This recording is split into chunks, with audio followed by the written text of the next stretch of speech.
Welcome to part 1 of our Fast Track series. Look, we're getting straight to the point here, tackling the most repeated one-mark MCQs for the 2026 boards. So let's just jump right in. Okay, so here's the game plan for this high-speed session. We are going to be firing through 4 really essential topics. First up, Python identifiers. Then we'll get into mutability, followed by functions and arguments. And to wrap things up, we'll tackle handling exceptions. And don't worry, we'll do a quick recap at the end just to make sure it all sinks in. All right, first up, Python identifiers. This is all about the basics, right? The fundamental rules for how you name your variables, your functions, your classes, basically anything you create. And here we go, your first question.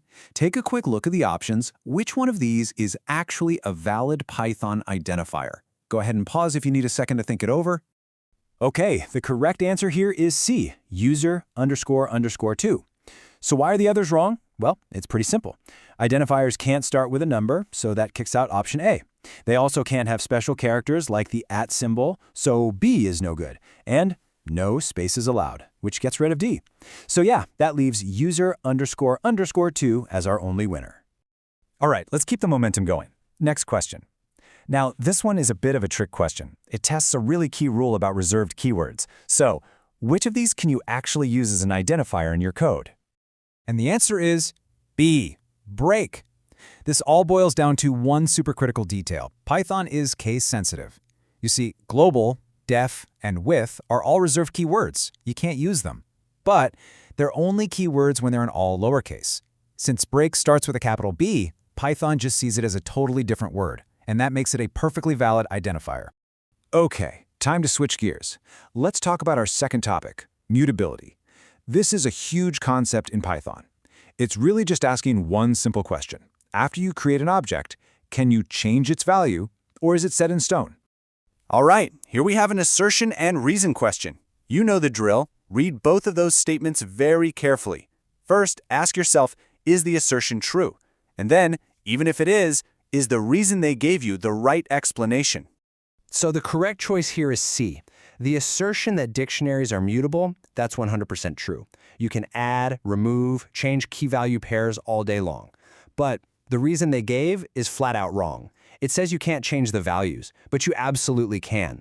The thing you have to be careful with are the keys. They have to be immutable. Okay, here's a much more straightforward question on the exact same topic. Just look at this list of common data types. Which one of these is mutable? You know, the one you can actually modify in place without creating a whole new object. And the answer is, of course, D, the list. This is one of those fundamental things you just have to know about Python. Tuples, strings, integers, they're all immutable. Once you make one, its value is fixed. But lists, they're built to be flexible. You can add things, remove things, change things whenever you want. All right, moving right along to section 3, functions and arguments. This is where we get into the rules for building and using those reusable chunks of code that make our lives so much easier. Now for this one, you've got to pay really close attention to the syntax. Python is super picky about the order of parameters, especially when you start using default values. So which one of these is written the right way? The only one that works here is A. And the rule in Python is actually pretty simple, but it is super strict. Any parameter that doesn't have a default value, we call that a positional argument. It has to come before any parameters that do have default values. Option B gets this backwards, and option C and D, well, they're just not valid Python syntax at all. Oh, this is a classic. This is all about testing your understanding of variable scope. So we've got a global variable A, right? But then there's also a local variable A inside the function. The big question is, what does that print statement at the very end actually show us? The answer is B, 20. And this is all about scope. See, the A inside that convert function, it's a totally separate local variable. It only exists inside that function. So when we add B to it, that change is just temporary and it vanishes the second the function is done. The global A, the one that was set to 20 way at the top, it's never even touched. That's why the print statement outside the function still gives you 20. Okay, we're on to our final section now, and it's a really important one, handling exceptions. This is all about what happens when your code is running along just fine, and then, boom, it hits an error. What do you do? So think about this one for a second. Can an error only happen if you have a typo somewhere? Or can things still go wrong even if your code is written perfectly? And the answer is true. Absolutely true. See, a syntax error is when you've written the code wrong, and Python can't even understand it. But an exception, that's a runtime error.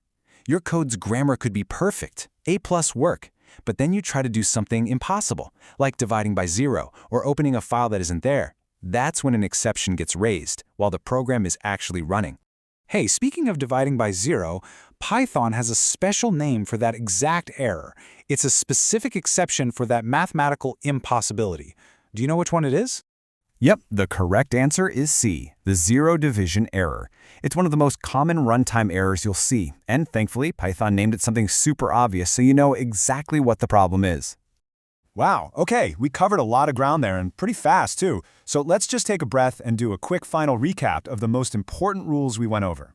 Really try to lock these 4 rules into your brain. First, identifiers can't start with a number, and remember, they are case sensitive. Second, lists and dictionaries, they're mutable.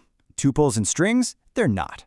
Third, when you're making a function, positional arguments always come before default arguments. And finally, number 4, exceptions are runtime errors. They can pop up even when your code syntax is absolutely perfect. And that's a wrap on part 1. Make sure you keep these core concepts fresh in your mind while you're revising. I'll see you in the next explainer, where we're going to tackle even more MCQs, this time focusing on data structures and file handling. You're doing great. Keep it up.